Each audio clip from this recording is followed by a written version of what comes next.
আজকে আমরা যে বিষয়টা পড়ব সেটা হচ্ছে আমাদের পাঠ্য রয়েছে মাইকেল মধুসূদন দত্তের অভিষেক। এই অভিষেক বলে যে কবিতাটা পাঠ্য রয়েছে আমাদের, এবং আমরা মাইকেল মধুসূদন দত্তের মেঘনাদ বধ কাব্যের একটি অংশ হচ্ছে একটি স্বর্গ, আমরা বলতে পারি অভিষেক, এবং এটা হচ্ছে প্রথম স্বর্গ অভিষেক। এরকম 9টা স্বর্গ রয়েছে মেঘনাদ বধ কাব্যে, এবং তার মধ্যে প্রথম যে স্বর্গটি অর্থাৎ যেটির নাম অভিষেক, সেখান থেকে পুরোটা নয় কিছুটা অংশ তুলে আমাদেরকে দেওয়া হয়েছে। এইবার কবিতাটা আমরা পড়ব, খুঁটিয়ে খুঁটিয়ে লাইন বাই লাইন পড়ব। অনেকের কাছে এই কবিতাটা খুব কঠিন মনে হয় তার ভাষার জন্য, কিন্তু আমি প্রত্যেকটা লাইন শব্দের অর্থ বলে দেব, আমার মনে হয় না তোমাদের কোনো অসুবিধে হবে। এইবার তার আগে একটু ঘটনাটা আমরা জেনে নিই। যদিও আমাদের পুরো জায়গাটা, পুরো স্বর্গটা আমাদের নেই পরীক্ষাতে বা আমাদের সিলেবাসে নেই, কিন্তু আমাদের একটু জেনে রাখা প্রয়োজন, নতুবা আমরা যখন পড়বো কোথা থেকে বিষয়টা এলো সেটা আমরা বুঝতে পারবো না। আচ্ছা, মেঘনাদ বধ কি হয়েছে? আমাদের যে গ্রিকের ইলিয়াদ, ওডিসি এগুলো আমরা শুনেছি, সেই মহাকাব্য, সেখান থেকে ইন্সপায়ার হয়ে তিনি কিন্তু এই মেঘনাদ বধ কাব্যটা লিখেছিলেন। এবং মেঘনাদ বধ কাব্যের এই 9টি স্বর্গের প্রথম স্বর্গের নাম হচ্ছে অভিষেক। এইবার এই অভিষেকে যে ঘটনাটা তিনি লিখছেন সেটা হচ্ছে একদম শুরুতে আমরা দেখতে পাচ্ছি যে এখানে হচ্ছে রাবণের কথা আমরা জানি, রামায়ণে আমরা পড়েছি, রাবণ, সীতা, রাম সবার কথাই পড়েছি, একদম সেই নিয়েই কাহিনীটা করেছে, কিন্তু একটু ভিন্ন ধরনের। কিরকম? এই অভিষেকের শুরুতে আমরা দেখব যে একজন ভগ্নদূত বলে রয়েছেন, যে রাবণের কর্মচারী বা সেনাপতি বলতে পারি আমি। রাবণ রাম এবং লক্ষ্মণের সঙ্গে যুদ্ধে বীরবাহু অর্থাৎ রাবণের যে এক পুত্র, সে হচ্ছে বীরবাহু, সে সেই যুদ্ধতে গিয়েছিল এবং দেখা যাচ্ছে যে রাম লক্ষ্মণ তাকে যুদ্ধে হারিয়ে দেয় বা বীরবাহু মারা যান। বীরবাহু যেহেতু মারা যান, এবং তখন ভগ্নদূত অর্থাৎ রাবণের যে সৈন্য, তিনি দাঁড়িয়ে ঘটনাটা দেখেছেন, এবং তিনি কিন্তু কোনোভাবেই বীরবাহুকে বাঁচাতে পারেনি বা প্রোটেক্ট করতে পারেনি। এর ফলে দেখা যাচ্ছে বীরবাহু যখন মারা যাচ্ছে, একদম শুরুতেই আমরা কবিতাটা শুরুতে কি দেখতে পাচ্ছি, যে বীরবাহুর যে মারা গেছে সেই খবর তার পিতা বা তার বাবা অর্থাৎ রাবণকে কে খবর দিচ্ছে? ভগ্নদূত খবর দিচ্ছে যে এই ঘটনা ঘটেছে। এবং খুব স্বাভাবিক যে তার ছেলে মারা গেছে, এইভাবে যুদ্ধ করেছে, প্রচণ্ড যুদ্ধ করেছে, কিন্তু সে মারা গেছে। এবং তার যে একটা বেদনা, যে কষ্ট, একজন বাবার যে শোক, সেই দুঃখ, সেই কান্না, সেটা আমরা কিন্তু এখানে দেখতে পাচ্ছি। এরপরে দেখতে পাচ্ছি যে রাবণের যে স্ত্রী, সেও জানতে পারে, অর্থাৎ বীরবাহুর মা, ইত্যাদি নানান কথোপকথন হয়। এগুলো কিন্তু তোমাদের যে কবিতাটা পাঠ্য যেটুকু অংশ তার মধ্যে নেই, তবু আমি কাহিনীটা বলছি, নালে আমরা কবিতাটা পড়ার সময় বুঝতে পারবো না। তাহলে কি হলো? এরপরে আমরা দেখতে পেলাম যে অর্থাৎ অভিষেক যাকে নিয়ে হচ্ছে, মূল হচ্ছে, এটা হচ্ছে ইন্দ্রজিৎ বা মেঘনাদ, যে হচ্ছে রাবণের আরেক পুত্র। এবং সেই পুত্র দেখা যাচ্ছে এক প্রমোদ কাননে অর্থাৎ কোনো বাগান বাড়ি এরকম কোনো জায়গাতে আমরা বলতে পারি, যেখানে তার স্ত্রী প্রমীলার সঙ্গে সে ছুটি কাটাচ্ছে বা সে আনন্দে রয়েছে, এরকম একটা পরিবেশ। সেইখানে আমরা জানি যে লঙ্কা অর্থাৎ শ্রীলঙ্কা এখন যেটা, সেটা লঙ্কা ছিল, সেই লঙ্কার রাজা যে রাবণ অর্থাৎ তার পুত্রের দুঃখে যে সে ফেটে পড়ছে, কাঁদছে, তার যে দুঃখ সেটা ওই লঙ্কায় থাকা যে লক্ষ্মী, বলি না লক্ষ্মীর ইয়েতে বাস করতো শ্রীলঙ্কাতে, তাকে রেখে দিয়েছিল রাবণ। অর্থাৎ সে কিন্তু সেই দুঃখটা দেখতে পারে না। তখন সে কি মনে করে যে সে কোনো একটা বেশ ধরে যাবে, মেঘনাদের ধাত্রী হিসাবে যাবে, অর্থাৎ মেঘনাদকে যে ছোটবেলা থেকে বড় করেছে মা হিসেবে, এইরকম মেঘনাদের ধাত্রী হিসাবে সে যাবে। কার কাছে? মেঘনাদের কাছে যাবে, মেঘনাদ আর প্রমীলা যেখানে রয়েছে, এবং সেখানে গিয়ে মেঘনাদকে সে ঘটনাটা বলবে। কি ঘটনা বলবে? যে তুমি এখানে আছো, কিন্তু লঙ্কার এখন মানে কারেন্ট সিচুয়েশন কি, এখন কি অবস্থা লঙ্কায়? লঙ্কা এখন বিপর্যস্ত অবস্থা, বীরবাহু মারা গেছে এবং তোমার পিতা রাবণ সে ভীষণভাবে ভেঙে পড়েছে, সে যুদ্ধে যেতে চাইছে। এই সমস্ত ঘটনা কি করে, যিনি লক্ষ্মী দেবী তিনি কিন্তু মেঘনাথের ধাত্রী রূপ ধারণ করে। তখন আমরা জানি দেবদেবী এরা বিভিন্ন রূপ ধারণ করতে পারে, তো রূপ ধারণ করে সে মেঘনাথের কাছে যায় এবং গিয়ে তাকে পুরো ঘটনাটা জানায়। এবং মেঘনাথ এই ঘটনা শোনার পর কি করে, সে স্বাভাবিকভাবে ছুটে আসে, সে ব্যাকুল হয়ে যায়, সে অবাক হয়ে যায়, সে ভাবে এটা কি করে সম্ভব, তাই তো। এরপরে সে যখন চলে আসছে, সে যখন তার পিতার কাছে আসছে, তারপরের ঘটনাটা কি ঘটছে সেটাই হচ্ছে আমাদের আজকের কবিতার বিষয়বস্তু। একটু সাসপেন্স রাখলাম, এখন যদি আমি বলে দিই তাহলে আমরা কবিতাটা পড়ার সময় ঠিক সেই আনন্দটা পাবো না। এইবার আমরা এই ঘটনাটা পড়ব, এতক্ষণ বুঝে গেলাম যে কি ঘটতে চলেছে। এইবার আমরা কবিতাটা পড়তে পড়তে দেখব যে মেঘনাথ চলে আসছে তার পিতার কাছে এবং তারপর কি ঘটনা ঘটছে সেটা আমরা পড়ব।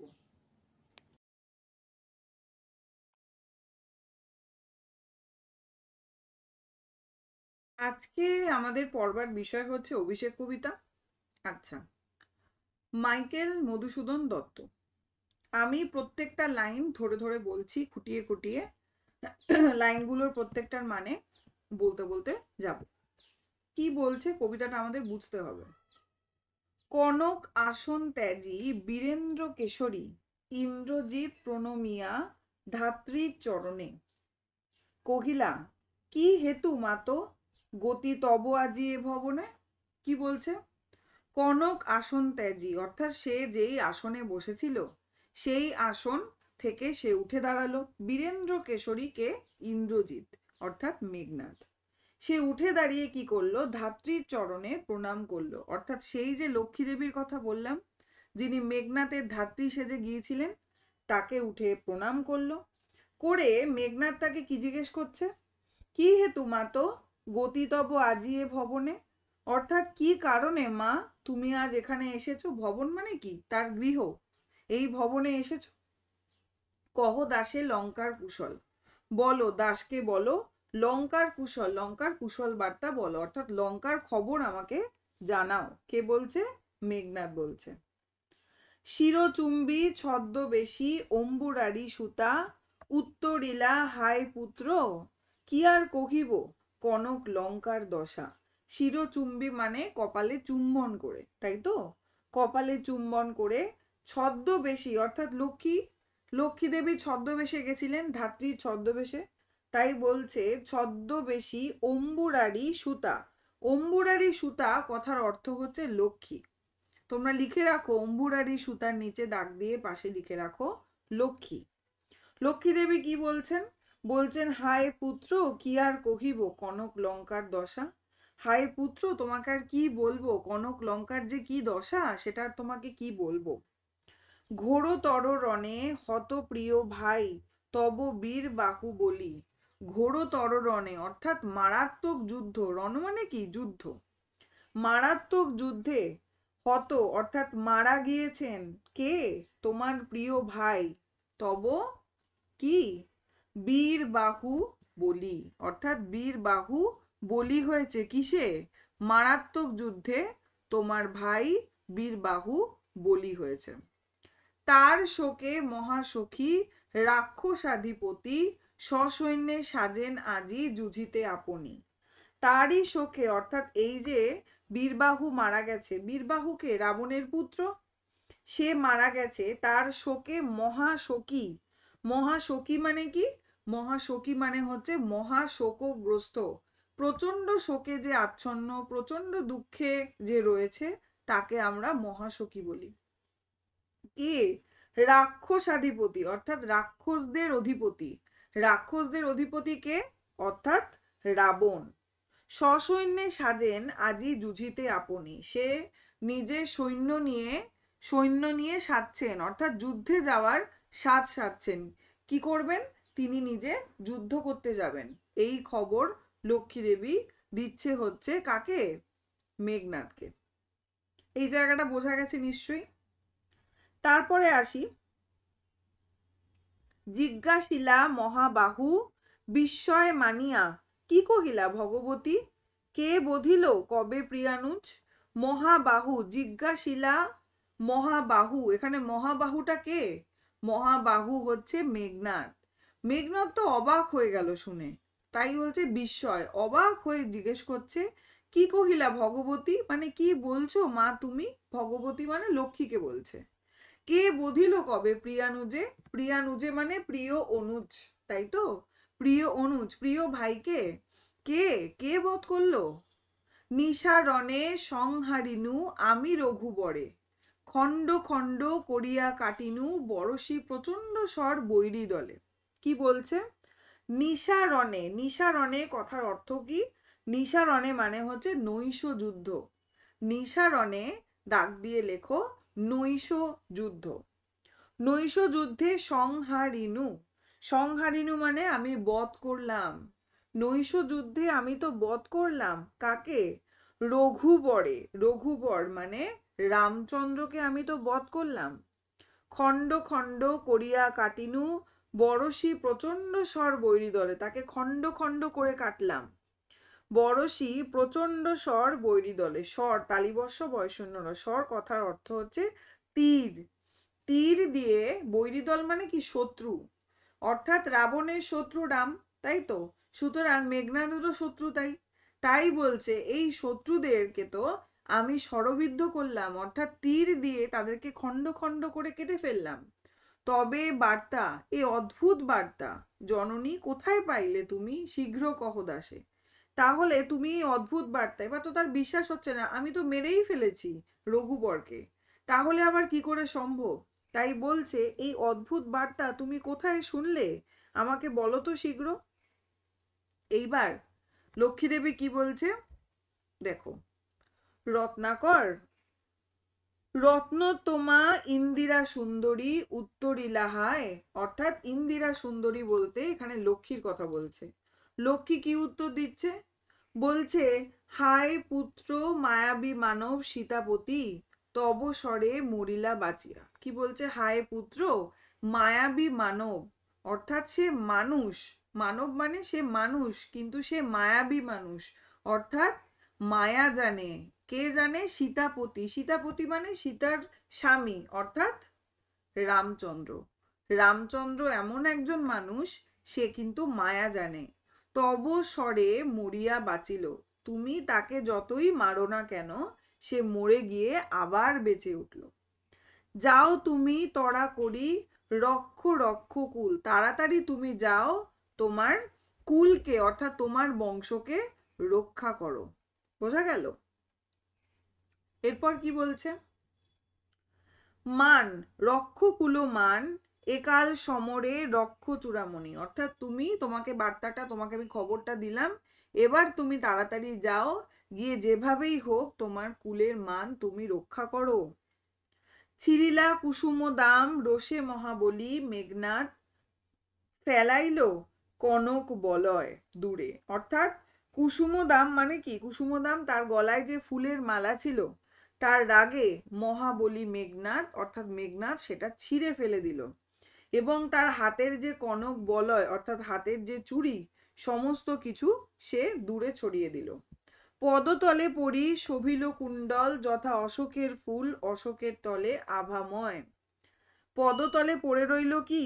শোভিত কুণ্ডল, তার যে কানের দুল, সেটা তার পায়ের তলায় পড়ে রইল, অর্থাৎ তার গায়ের যে অলংকার ছিল, সেই সময় আমরা দেখেছি রামচন্দ্র বলি, তারপরে রাবণ বলি, প্রত্যেকের গায়ে তখন অলংকার থাকতো, কানে হাতে, তাই তো? তো সেগুলো সমস্ত কিছু রাগে সে ছুঁড়ে ফেলে দিতে লাগলো। কিভাবে?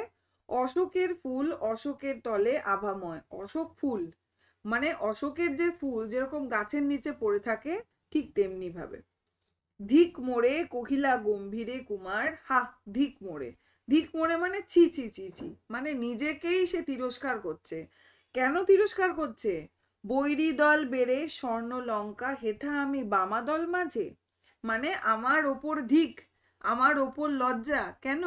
বৈরী দল মানে শত্রু দল ঘিরে রয়েছে স্বর্ণ লঙ্কা, আমার সোনার লঙ্কাকে শত্রু দলে ঘিরে রয়েছে। হেথা আমি বামা দল মাঝে, আর আমি কি না নারীদের মধ্যে রয়েছি? এই কথা কে ভাবছে? মেঘনাদ ভাবছে। এই কি সাজে আমারে দশানন দশাননাত্মজ আমি ইন্দ্রজিৎ, অর্থাৎ আমি দশানন অর্থাৎ রাবণ, রাবণের যেহেতু 10টা মাথা তাই তাকে আমরা দশানন বলি, তাহলে দশাননের সন্তান আমি, তাই তো রাবণের সন্তান আমি ইন্দ্রজিৎ, আমাকে কি এই সাজে মানায়? ছি, নিজের ওপর লজ্জা বা তিরস্কার করছে ইন্দ্রজিৎ। বোঝা গেল?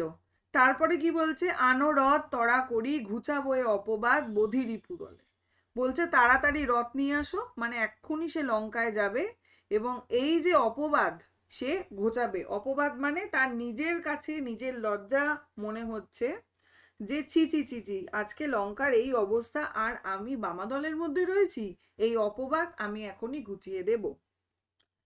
সাজিল রথীন্দ্র সভ বীর আবরণে, বোঝা গেল? রথীন্দ্র সভ মানে হচ্ছে শ্রেষ্ঠ রথী, রথী সে বীরের মতন সেজে উঠল। হৈমবতী সুত যথা নাসিতে তারকে মহাসুর, তারকে মানে তারকাসুর, কিংবা যথা যেমন করে তারকাসুর যুদ্ধ করেছিল আমরা জানি, ঠিক তেমনি ভাবে সে কি করলো? বীরের মতন জেগে উঠল। আর কার সাথে তুলনা করেছে? কিংবা যথা বৃহন্নলা রূপী কিরীটি, কিরীটি কথার অর্থ হচ্ছে অর্জুন, মহাভারতের অর্জুন, এবং বিরাট পুত্র সহ অর্থাৎ উত্তর, বিরাট পুত্র মানে হচ্ছে উত্তর, সহ উদ্ধারিতে গোধন সাজিলা সুরো সমী বৃক্ষ মূলে, অর্থাৎ যেইভাবে আমরা মহাভারতের কাহিনী জানি যখন নাকি বৃহন্নলা রূপে সেজে উঠেছিল অর্জুন, ঠিক যেভাবে যুদ্ধ করেছিল এবং তারকাসুর মহাসুর সে যেভাবে জেগে উঠেছিল সেরকম ভাবেই আমরা এখন মেঘনাদকে দেখতে পাই, সে গর্জে উঠল। মেঘবর্ণ রথ, তার রথটির বর্ণ কেমন? মেঘের বর্ণের মতন। চক্র বিজলি ছটা ধ্বজ, ধ্বজ এবং কি মানে তার যত অস্ত্র রয়েছে। ইন্দ্রচাপ রূপী তুরঙ্গম, অর্থাৎ তুরঙ্গম কথার অর্থ হচ্ছে অশ্ব মানে ঘোড়া। বেগে আশুগতি, আশুগতি মানে দ্রুত গতিতে চলছে, দ্রুত গতিতে চলে এসছে। রথে চড়ে বীর চূড়ামণি বীর দর্পে হেনকালে, রথে রথে চড়েছে হচ্ছে বীর চূড়ামণি, বীর চূড়ামণি মানে হচ্ছে কার কথা বলছে? মেঘনাদের কথা বলছে। সেই সময় আমরা কি দেখতে পেলাম? প্রমীলা সুন্দরী অর্থাৎ মেঘনাথের স্ত্রী এসে হাজির। কি বলছে? ধরি পতি কর যুগে হায়রে যে মতি হেমলতা আলিঙ্গনে তরু কুলেশ্বরে, কি বলছে? সে তার এসে তার স্বামীর চরণ জড়িয়ে ধরলো, কিরকম ভাবে? হায়রে যেমতি হেমলতা আলিঙ্গনে তরু কুলেশ্বরে, অর্থাৎ যেভাবে গাছের লতানো পাতা যেরকম ভাবে জড়িয়ে ধরে, জড়িয়ে আঁকড়ে রাখে, ঠিক তেমনি ভাবে সেও তার পা জড়িয়ে ধরলো এবং কি বলল? কহিলা কাদিয়া ধ্বনি কোথা প্রাণ শখে রাখি এ দাসীরে কহ চলিলা আপনি, অর্থাৎ তুমি তোমার প্রাণ সখা অর্থাৎ আমাকে, প্রাণের চেয়েও প্রিয় আমাকে, তোমার স্ত্রী প্রমীলাকে রেখে তুমি কোথায় যাচ্ছ এই দাসীকে রেখে? কেমনে ধরিবে প্রাণ তোমার বিরহে অভাগী, অর্থাৎ তোমার দুঃখে তোমার কষ্টে এই অভাগী মানে আমি প্রমীলা কি করে বেঁচে থাকবো, কিভাবে প্রাণ রাখবো? হায় নাথ গহন কাননে ব্রততি বাঁধিলে সাধে করি পদ, যদি তার রঙ্গ রসে মন না দিয়া মাতঙ্গ যায় চলি, তবু তারে রাখে পদাশ্রয় জুতনাথ। কি বলছে? বলছে ব্রততি, ব্রততি কথার অর্থ কি? ব্রততি কথার অর্থ হচ্ছে লতা, বাঁধিলে সাধে করিপদ, করিপদ মানে হচ্ছে হাতির পা। কি বলছে? যদি কোনো লতা পাতা হাতির পায়েও জড়িয়ে যায় তখনও কিন্তু সে কি করে? যদি তার রসরঙ্গে মন না দিয়া মাতঙ্গ যায় চলি, তবু তারে রাখে পদাশ্রয় জুতনাথ, অর্থাৎ তারপরেও কিন্তু তাকে পদাশ্রয় অর্থাৎ পায়ের তলায় হলেও তাকে রাখে। তবে কেন তুমি গুণনিধি ত্যাজ কিঙ্কিরিরে আজি, তাহলে তুমি কেন আমাকে ত্যাগ করে যাচ্ছ আজকে? বলছে হাসি উত্তরিলা মেঘনাদ ইন্দ্রজিতে যিনি, তুমি সতী বেঁধেছ যে দৃঢ় বাঁধে। অর্থাৎ হেসে ইন্দ্রজিৎ কি বলছে, ইন্দ্রজিতে জিতি অর্থাৎ ইন্দ্রজিৎকে তুমি জয় করেছো। ঠিক আছে, জয় করা, জিতি মানে হচ্ছে জয় করেছো তুমি সতী। বেঁধেছো যে দৃঢ় বাঁধে, দৃঢ় বন্ধনে আমাকে তুমি বেঁধেছো। কে পারে খুলিতে সে বাঁধে, অর্থাৎ কে এই বন্ধন খুলতে পারে। তরাই আমি আসিব ফিরিয়া কল্যাণী, সমরে নাসি তোমার কল্যাণে রাঘবে। তুমি চিন্তা করো না, আমি তাড়াতাড়ি ফিরে আসব।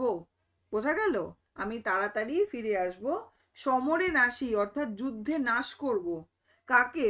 যুদ্ধে নাশ করব তোমার কল্যাণে রাঘবে, তোমার কল্যাণে। রাঘব অর্থাৎ রামচন্দ্রকে যুদ্ধে হারিয়ে আমি শিগগির ফিরে আসব। বিদায় এবে দেহ বিধুমণি, অর্থাৎ আমাকে তুমি এবার বিদায় দাও। এরপর কি বলছে, উঠিল পবন পথে ঘোরতর রবে, রথরব হৈম পাখা বিস্তারিয়া যেন, উড়িল মৈনাক শৈল অম্বর উজলি। অর্থাৎ এরপরে আমরা দেখতে পাচ্ছি যে পবন পথে বায়ুর বেগে চলতে শুরু করলো মেঘনাদের রথ। সিঞ্জিনী, সিঞ্জিনী কথার অর্থ কি? সিঞ্জিনী কথার অর্থ হচ্ছে ধনুকের ছিলা। যেই মানেগুলো বলছি আমি চাইবো একটু দাগিয়ে দাগিয়ে বইয়ের নিচে হোক বা খাতায় হোক মানেগুলো তোমরা লিখে নাও। সিঞ্জিনী মানে হচ্ছে ধনুকের ছিলা। সিঞ্জিনী আকর্ষী রোষে টঙ্কারিলা ধনু বীরেন্দ্র, পক্ষীন্দ্র, পক্ষীন্দ্র মানে হচ্ছে গরুর, যথা নাদে মেঘ মাঝে ভৈরবে। আমরা জানি যে কিভাবে রথ চলে মেঘের ওপর দিয়ে, আমরা রামায়ণে দেখেছি যে একদম বাতাসের মতন বেগে ছুটে চলতে থাকে, সেইভাবে আমরা দেখতে পারি যে চলছে। কাপিল লঙ্কা কাপিল জলধি, লঙ্কা যেন কেঁপে উঠল। তারপরে কি পাচ্ছি, সাজিছে রাবণ রাজা বীর মদে মাতি, রাবণ রাজা এবার বীরের মতন সেজেছে। ঠিক আছে, বাজিছে রণবাজনা, রণবাজনা মানে যুদ্ধের বাজনা বেজেছে চারদিকে। গর্জিছে গজ, তার যে হাতি সব গর্জে উঠছে।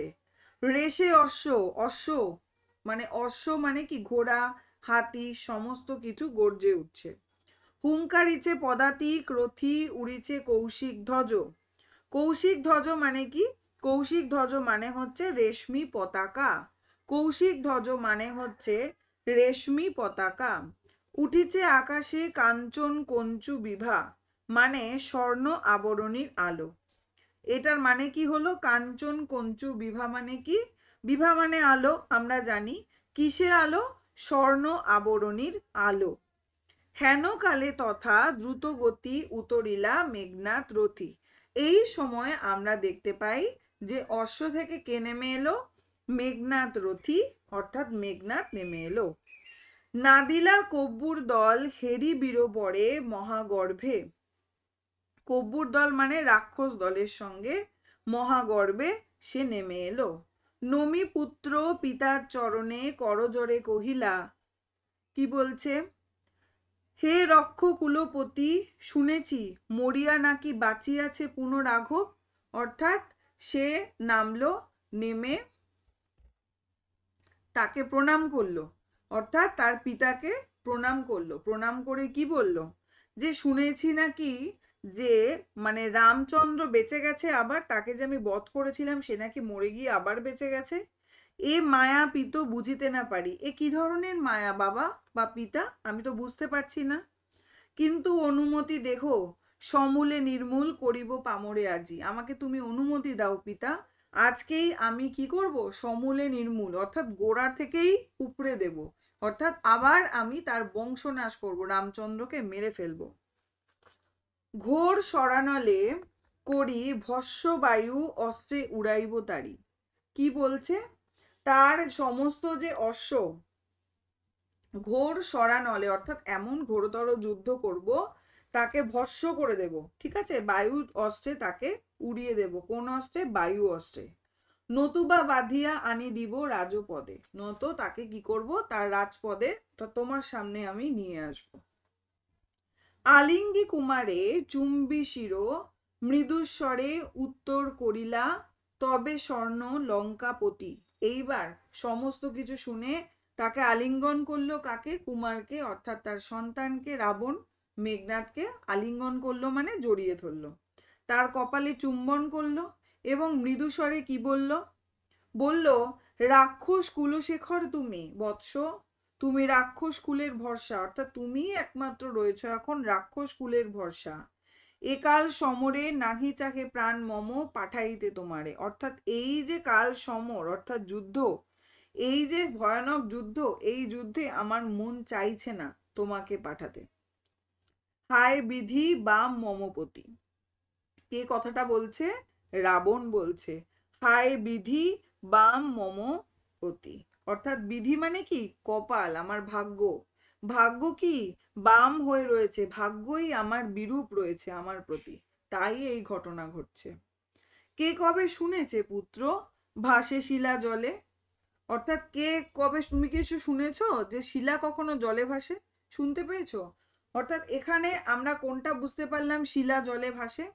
সেই যে আমরা পড়েছিলাম যে লঙ্কায় যাওয়ার জন্য পাথর ফেলে ফেলে রাবণ রামচন্দ্রের যে সেনাবাহিনী অর্থাৎ হনুমান, এরা রাবণ সেই পাথর ফেলে ফেলে লঙ্কায় গিয়েছিল, সেই কথা কিন্তু আমরা এখানে পাচ্ছি। তাহলে কি বলছে? কে কবে শুনেছে পুত্র ভাসে শিলা জলে, কে কবে শুনেছে লোক মরি পুনঃ বাঁচে? বলো তো, শিলা জলে ভাসে কোনোদিনও তুমি শুনেছো? কে কবে শুনেছে? কে কবে শুনেছে লোক মরে আবার বেঁচে যায়? উত্তরিলা বীরদর্পে অসুরারি রিপু, কি ছাড় সে নর তারে ডরাও আপনি রাজেন্দ্র। বীরদর্পে অসুরারি রিপু, অর্থাৎ কার কথা বলা হচ্ছে এখানে? মেঘনাদ। মেঘনাদ একথা শোনার পর কি বলছে? কি ছাড় সে নর, সে তো একটা সাধারণ মানুষ, তুচ্ছ। তারে ডরাও আপনি রাজেন্দ্র, অর্থাৎ তাকে ভয় পাচ্ছ পিতা। থাকিতে দাস যদি যাও রণে, তুমি এ কলঙ্কপিত ঘুষিবে জগতে, অর্থাৎ তোমার দাস অর্থাৎ আমি পুত্র বেঁচে থাকতে আমি না গিয়ে তুমি যদি যুদ্ধে যাও বাবা, তাহলেই কিন্তু কি হবে? এটা ঘোষিত হবে, অর্থাৎ এই কলঙ্ক রয়ে যাবে। অর্থাৎ পিতা যুদ্ধে চলে যাচ্ছে কিন্তু পুত্র ঘরে রয়েছে, এটা একটা লজ্জার বিষয়, তাই না? পুত্র উপযুক্ত, সে তো এবার সেই কাজ করবে। পিতা বৃদ্ধ হয়ে গেছে, সে কেন যাবে? তাই বলছে ঘুষিবে মানে কি? ঘোষিত হবে, ঘোষণা হয়ে যাবে, এই লজ্জার কথা, কলঙ্ক রয়ে যাবে। হাসিবে মেঘবাহন, মেঘবাহন মানে হচ্ছে ইন্দ্র, মেঘবাহন কথার অর্থ হচ্ছে ইন্দ্র। রুষিবেন, রুষিবেন মানে কি? রাগ করবেন, রাগ করবেন দেব অগ্নি। তাহলে হাসিবে কে? হাসবে হচ্ছে ইন্দ্র, এবং রাগ করবেন হচ্ছে কোন দেবতা? অগ্নি দেবতা রাগ করবেন। দুইবার আমি হারানু রাঘবে, আমি কতবার হারিয়েছি? এর আগে আমি দুবার হারিয়েছি রামচন্দ্রকে। আর কি বলছে? আর একবার পিত দেহ আজ্ঞা মোরে, আর একবার আমাকে আজ্ঞা দাও, অর্থাৎ আমাকে তুমি যেতে দাও, আমি রামকে নাশ করব। কহিলা রাক্ষসপতি কুম্ভকর্ণ বলি ভাই মম, তাই আমি জাগানো অকালে ভয়ে, হায় দেখো তার দেখো সিন্ধু তীরে ভূপতিত গিরিশৃঙ্গ, কিংবা তরু যথা বজ্রাঘাত। কি বলছে? এই যুদ্ধে আমি আমার ভাই কুম্ভকর্ণকেও পাঠালাম, সেও বলি হয়েছে। তাকে আমি কি করলাম? সেই যে কুম্ভকর্ণ, তাকে আমরা জানি কুম্ভকর্ণ মানে সে পুরো ঘুমিয়ে থাকে, 6 মাস ঘুমোয়, আমরা এই কাহিনী পড়েছি। সুতরাং সে ঘুমন্ত অবস্থায় ছিল, কিন্তু তাকে আমি উঠে এই যুদ্ধে পাঠালাম। দেখো গিয়ে সেই সিন্ধু তীরে তার দেহ পড়ে রয়েছে। গিরিশৃঙ্গ, গিরিশৃঙ্গ মানে পর্বত চূড়া, কিংবা তরু যথা বজ্রাঘাত, বজ্রাঘাতে যেন সে পড়ে রয়েছে। গিরিশৃঙ্গ কথার অর্থ কি? পর্বত চূড়া। জায়গাগুলো দাগিয়ে রাখতে হবে এবং লিখে রাখতে হবে মানে। তবে যদি একান্ত সমরে ইচ্ছা তব বৎস, আগে পুজো ইষ্ট দেবে। ঠিক আছে, যদি তোমার মনেই হয়, তুমি যদি এটা স্থিরই করে নাও যে তুমি সমরে যাবে অর্থাৎ যুদ্ধ করবে রামচন্দ্রের সঙ্গে, তবে তার আগে তুমি কি করো? ইষ্টদেবকে পুজো করো, অর্থাৎ ভগবানের আগে পুজো করবে। নিকুম্ভিলা যজ্ঞ সাঙ্গ করো বীরমণি, নিকুম্ভিলা যজ্ঞ সাঙ্গ করো মানে, সাঙ্গ মানে শেষ করা, নিকুম্ভিলা যজ্ঞ তুমি শেষ করো, তারপর তুমি সমরে অর্থাৎ রামচন্দ্রের সঙ্গে যুদ্ধে যেতে পারো। আচ্ছা, সেনাপতি পদে আমি বরিনু তোমারে, আমি তোমাকে সেনাপতি পদে বরণ করে নিচ্ছি। দেখো অস্তাচলগামী দীননাথ, অস্তাচলগামী অর্থাৎ দীননাথ মানে কি? দীননাথ মানে হচ্ছে সূর্য, দীননাথ মানে হচ্ছে সূর্য, অর্থাৎ সূর্যকে দেখো সে অস্তচল মানে সে চলে যাচ্ছে, অর্থাৎ বিকেল হয়ে গেছে, তাই তো? প্রভাতে যুঝিও বৎস রাঘবের সাথে, অর্থাৎ আজ দিন শেষ হয়ে গেছে, সূর্য অস্ত চলে যাচ্ছে, সন্ধ্যা হয়ে গেছে, কাল সকালে তুমি যুদ্ধ করো। প্রভাতে যুঝিও, যুঝিও মানে কি? যুঝো, যুদ্ধ করো।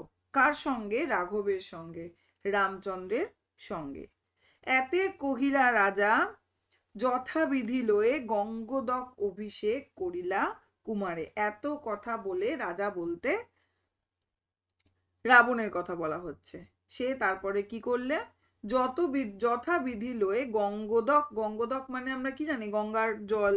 অভিষেক করিলা কুমারী, তাকে অভিষেক করা হলো। অর্থাৎ আমরা জানি যে অভিষেক একটা প্রথা, যাকে সেনাপতি পদে বরণ করছে, অভিষেক করে নিচ্ছে এবং সে পরবর্তীকালে রাজা হবে, এই যে বিষয়টা সেটা আমরা এখানে দেখতে পাই। এই এতটুকু হচ্ছে আমাদের পাঠ্য রয়েছে। তাহলে আমি প্রত্যেকটা লাইন ধরে ধরে বললাম এবং মিনিংগুলো মোটামুটি আমি বলেছি। আচ্ছা, এখানে একটু মাইকেল মধুসূদন দত্ত সম্পর্কে জেনে নি কি বলছে। বলছে 1824 তিনি জন্মগ্রহণ করছেন এবং 1873 তিনি মারা যাচ্ছেন। জন্ম অধুনা বাংলাদেশের যশোহর জেলার সাগরদাড়ি গ্রামে। তিনি কোথায় জন্মাচ্ছেন? যশোহর জেলার সাগরদাড়ি গ্রামে। বাল্য বয়সে কলকাতায় এসে তিনি কোথায় ভর্তি হন? হিন্দু কলেজে ভর্তি হন। সেখানে তার সহপাঠী ছিলেন হচ্ছে ভূদেব মুখোপাধ্যায়, রাজনারায়ণ বসু, গৌরদাস বসাক প্রমুখ। গ্রিক, ল্যাটিন, সংস্কৃত ও ইংরেজি ভাষায় পাণ্ডিত্য অর্জন করেন। প্রথম জীবনে ইংরেজি ভাষায় 2টো গ্রন্থ রচনা করলেও পরবর্তী পর্যায়ে তিনি মধুসূদন মেঘনাদ বধ কাব্য, তিলোত্তমা সম্ভোগ কাব্য, বীরাঙ্গনা কাব্য, ব্রজাঙ্গনা কাব্য, চতুর্দশপদী কবিতা রচনার মধ্য দিয়ে বাংলা কাব্য কবিতার ইতিহাসে প্রাতঃস্মরণীয় হয়ে রয়েছেন। রত্নাবলী, শর্মিষ্ঠা, পদ্মাবতী, কৃষ্ণকুমারী প্রভৃতি নাটক এবং একেই কি বলে সভ্যতা ও বুড়ো শালিকের ঘাড়েরও নামক 2টি প্রহসন তার অনবদ্য সৃষ্টি। পদ্মাবতী নাটকে তিনি প্রথম অমিত্রাক্ষর ছন্দ ব্যবহার করেন। অভিষেক শীর্ষক কাব্যাংশটি কবির মেঘনাদ বধ কাব্যের প্রথম স্বর্গ থেকে নেওয়া। এটা প্রশ্ন আসতে পারে যে অভিষেক যে কবিতাটি তোমাদের পাঠ্য, সেটা কোথা থেকে নেওয়া? সেটা মেঘনাদ বধ কাব্যের প্রথম স্বর্গ থেকে নেওয়া। মেঘনাদ বধ কাব্যে কিন্তু এরকম 9টা স্বর্গ রয়েছে, তার মধ্যে প্রথম স্বর্গের নাম হচ্ছে অভিষেক। এই ইনফরমেশনটা জানতে হবে। এবং মাইকেল মধুসূদন দত্ত সম্পর্কে অন্তত তিনি কি কি লিখেছেন, যেমন মেঘনাদ বধ কাব্য, তিলোত্তমা সম্ভোগ কাব্য, বীরাঙ্গনা কাব্য, এই যে নামগুলো রয়েছে, তার শ্রেষ্ঠ নাটকগুলো কি কি, অমিত্রাক্ষর ছন্দের ব্যবহার তিনি করেছিলেন কোথায়? পদ্মাবতী নাটকে, এবং তার পাশাপাশি হচ্ছে তার প্রহসন কি কি, এই ইনফরমেশনগুলো কিন্তু আমাদের জেনে রাখতে হবে। এই হলো কবিতাটা, যেটার প্রত্যেকটা লাইন ধরে ধরে আমি বললাম। এরপরে এর কিছু প্রশ্ন নিয়ে আমি আলোচনা করছি। অভিষেক কবিতাটা আমরা পড়লাম খুঁটিয়ে খুঁটিয়ে প্রত্যেকটা লাইন ধরে ধরে, এবং আমরা তাহলে কি বুঝতে পারলাম যে শেষ পর্যন্ত কি হলো? শেষ পর্যন্ত দেখা গেল যে এখানে যিনি মেঘনাদ তিনি তার পিতার কাছে এসেছেন এবং পিতার কাছে আসার পর সমস্ত ঘটনা শুনে সে তার পিতার কাছে এসেছে এবং পিতা তখন যুদ্ধের জন্য সাজছে যে সে যুদ্ধে যাবে, এবং তখন সে বলছে যে না পিতা আমি যুদ্ধে যাব, অর্থাৎ সে পুত্র সে যুদ্ধে যাবে, অর্থাৎ পুত্র বেঁচে থাকতে পিতা যুদ্ধে যাবে, এটা কি করে হয়, তাই না? এরপরে আমরা দেখতে পাচ্ছি যে তার পিতা তাকে প্রবোধ দিচ্ছে, কি বলছে যে ঠিক আছে আজ সন্ধ্যা হয়ে আসছে, সূর্য অস্ত যাচ্ছে, কাল তুমি যুদ্ধ করো, এই বলে তারপরে তাকে তার অভিষেক করা হচ্ছে। অর্থাৎ যে অভিষেক প্রথা রয়েছে তার গঙ্গা জল ইত্যাদি দিয়ে যে অভিষেক করা হয় সেনাপতি পদে বরণ করে নেওয়ার জন্য, সেটা করা হচ্ছে। এই এতটুকুই হচ্ছে অভিষেক আমাদের যেটুকু অংশ, আমাদের যেটুকু সিলেবাসে প্রয়োজন সেইটুকু অংশ এটা। তবুও আমি আগের ঘটনাটা বললাম, তাহলে এবার ক্লিয়ার হলো যে কেন হঠাৎ করেই মেঘনাদ চলে এলো বা কি ঘটনা ঘটেছে। আশা করি বোঝা গেছে। কাহিনীটা খুব সুন্দর, কোনো জায়গা অসুবিধা হলে আমাকে তোমরা অবশ্যই জানাবে। যেই শব্দের মানেগুলো বললাম সেই শব্দগুলো কিন্তু ভীষণ ভীষণ ইম্পর্টেন্ট, মানে না জানলে কিন্তু আমরা বুঝতে পারবো না। যেমন এখানে রয়েছে কনক আসন। কনক আসন মানে কি? সোনার আসন, ঠিক আছে। কি হেতু মাতো, কি হেতু মানে কি? কিসের জন্য? বীরেন্দ্র কেশরী মানে কি? বীরেন্দ্র কেশরী মানে বীর শ্রেষ্ঠ।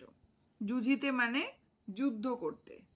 বরশী মানে বর্ষণ করে। রত্নাকর মানে রত্নের খনি। বীরবাহু কে? বীরবাহু হচ্ছে রাবণের কনিষ্ঠ পুত্র, অর্থাৎ ছোট পুত্র।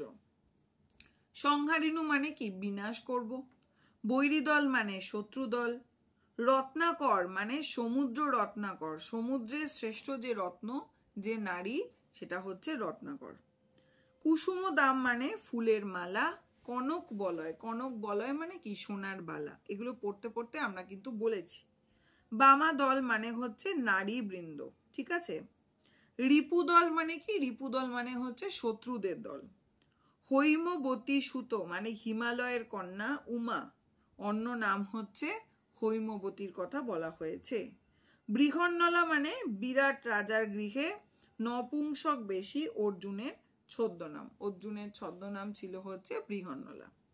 আচ্ছা, কিরীটি মানে কি? কিরীটি হচ্ছে অর্জুন, অর্জুনের কথা বলা হচ্ছে।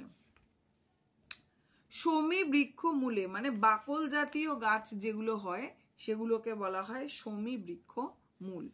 এরপর কি বলছে? তরু, তরু কুলেশ্বরে মানে গাছের মধ্যে বড় যে বনস্পতি সেটাকে বলা হচ্ছে। হৈম পাখা মানে সোনার ডানা। কিছু কিছু মিনিং এর মানে ওগুলোর অর্থ আমি বলে দিচ্ছি। পক্ষীন্দ্র মানে আমরা জানি গরুর, তাই তো। কৌশিক ধ্বজ বললাম রেশমের পতাকা। কব্বুর দল, কব্বুর দল মানে কি? সেনাবাহিনী। কব্বুর দল মানে সেনাবাহিনী। ডরাও মানে, এটা আমি বুঝি, ডরাও মানে কি? আমরা প্রত্যেকেই বুঝি ভয় পাও। ঘুষিবে মানে ঘষিবে না কিন্তু, মানে ঘোষিত হবে, ছড়িয়ে যাবে, কথাটা প্রচার হয়ে যাবে, ঠিক আছে।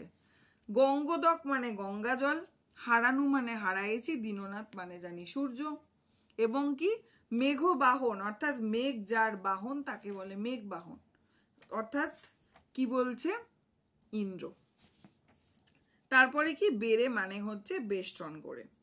ইন্দিরা সুন্দরী মানে লক্ষ্মী, যিনি সম্পদ এবং সৌন্দর্যের দেবী, তাকে বলা হচ্ছে ইন্দিরা সুন্দরী। তারপরে আসছে কি? তারপরে আসছে রত্নোত্তমা, তো বললাম শ্রেষ্ঠ নারী। রত্নাকর, সমুদ্র রত্নাকর শ্রেষ্ঠ। আচ্ছা, এই হলো কতগুলো মানে শব্দ যেগুলোর মানে আমাদের জানতে হবে। না জানলে পরীক্ষায় দিয়ে দিলে আমরা এর উত্তর করতে পারবো না, এবং না জানলে কবিতাটার মানেও কিন্তু আমরা বুঝতে পারবো না। আশা করি কবিতাটার মানে বোঝা গেছে। প্রত্যেকটা লাইন ধরে ধরে খুঁটিয়ে খুঁটিয়ে আমি পড়িয়ে দিয়েছি, প্রত্যেকটা শব্দের মানে বলে দিয়েছি। এই মানেগুলো তোমরা একটু চেষ্টা করবে খাতায় হোক বইয়ের পাশে হোক লিখে রাখতে, তাহলে কিন্তু খুব সহজ। অভিষেক কবিতাটা এমন কিচ্ছু কঠিন নয়, খুবই সোজা, খুব সহজেই কিন্তু আমরা এর নাম্বার পেতে পারবো। কেন নামকরণ অভিষেক হয়েছে সেটা নিশ্চয়ই আমরা বুঝতে পেরেছি যে অভিষেক নামকরণ কেন। কারণ শেষ পর্যন্ত আমরা কি দেখলাম? যে মেঘনাদকে অভিষেক পদে ঘোষিত করা হচ্ছে, অর্থাৎ তাকে সেনাপতি পদে ঘোষিত করা হচ্ছে, তার জন্য গঙ্গা জল ইত্যাদি দিয়ে তার অভিষেক করা হচ্ছে। এটা একটা প্রথা যেটা নাকি ক্ষত্রিয়দের মধ্যে বা রাজাদের মধ্যে হয়ে থাকে, সেই ঘটনাটা আমরা এখানে দেখতে পাবো। এই কাহিনীটা এসছে বলে এখানে অভিষেক পাচ্ছি। তারপরে ছোট ছোট প্রশ্ন, এখন এরকম ধরনের প্রশ্ন আসতেই পারে যে কনক আসন ত্যাজি বীরেন্দ্র কেশরী ইন্দ্রজিৎ প্রণমিয়া। কনক আসন বলতে কি? আমরা তো জানি, পড়লামই। ইন্দ্রজিৎ কাকে প্রণাম করেছিলেন? ধাত্রীকে প্রণাম করেছিলেন, এবং প্রণাম করে কি বলেছিল? যে কিসের কারণে তুমি এখানে মা এসেছো, তাই তো। তারপরে হচ্ছে এই কি সাজে আমারে? বক্তাকে সাজে না। কি সাজে না? কাল সমরের দিনে, অর্থাৎ যখন লঙ্কায় এরকম শত্রুদল ঘিরে রয়েছে, আক্রমণ করে রয়েছে, তখন আমি এরকম নারীদের মাঝে রয়েছি, এটা কি আমাকে সাজে? কে বলছে? মেঘনাদ বলছে। কেন বলছে? আমরা বুঝতে পেরেছি আশা করি কেন বলছে তিনি। কিরীটি কার নাম? অর্জুনের নাম। গোধন উদ্ধারের সময় কিরীটির সঙ্গে কে ছিলেন? বিরাট পুত্র অর্থাৎ উত্তর ছিলেন। এছাড়া কি বলছে? ইন্দ্রজিতের রথের গতিকে যার গতির সঙ্গে তুলনা করা হয়েছে, কার গতির সঙ্গে? বজ্রের মতন চলছে। হেমলতা আলিঙ্গয়ে তরু কুলেশ্বরে, এখানে তরু কুলেশ্বরকে, সে হচ্ছে ইন্দ্রজিৎ। আচ্ছা, এরপরে বলছে কে পারে খুলিতে সে বাঁধে, কোন বন্ধনের কথা বলা হচ্ছে? হাতির পায়ের বন্ধনের কথা বলা হয়েছে। উড়িল পবন পথে ঘোরতর রবে, কি ওড়ার কথা বলা হয়েছে? ইন্দ্রজিতের রথ ওড়ার কথা বলা হয়েছে। তারপরে কি? শোভিল কুণ্ডল, কুণ্ডল কোথায় শোভা পাচ্ছিল? পদতলে, তাই তো? সেখানে অশোকের তলে অশোকের ফুলের বিবরণও কিন্তু আমরা পেয়েছি। কি কহিলা ভগবতী, ভগবতী কি বলছেন? ঘোরতর যুদ্ধে বীরবাহুর মৃত্যু হয়েছে, অর্থাৎ ভগবতী কি বার্তা দিতে গেছিলেন? বীরবাহুর মৃত্যু সংবাদ দিতে গেছিলেন এবং বলেছিলেন সে যেন দ্রুত লঙ্কায় যায়। এই হলো গিয়ে মোটামুটি আলোচনার বিষয়। এর পরেও এইরকম ধরনের ছোট্ট ছোট্ট প্রশ্নগুলো আমরা পাবো। কবিতাটা যদি আমরা ভালো করে পড়ি, প্রত্যেকটা শব্দের মানে যদি আমরা ভালো করে জানি, তাহলে কিন্তু কোনো অসুবিধা হবে না। এই হলো আমাদের সমগ্র আলোচনা অভিষেক কবিতাটা। এখান থেকে কোনো রকম যদি প্রশ্ন তোমাদের থেকে থাকে অবশ্যই আমাকে কমেন্টে জানিও, আমি তার উত্তর দেব এবং কোনো অসুবিধা হচ্ছে কিনা বা কোথায় বুঝতে প্রবলেম সমস্ত কিছু আমাকে তোমরা কমেন্টে জানাতে পারো। থ্যাংক ইউ সকলকে, আজ এ পর্যন্তই।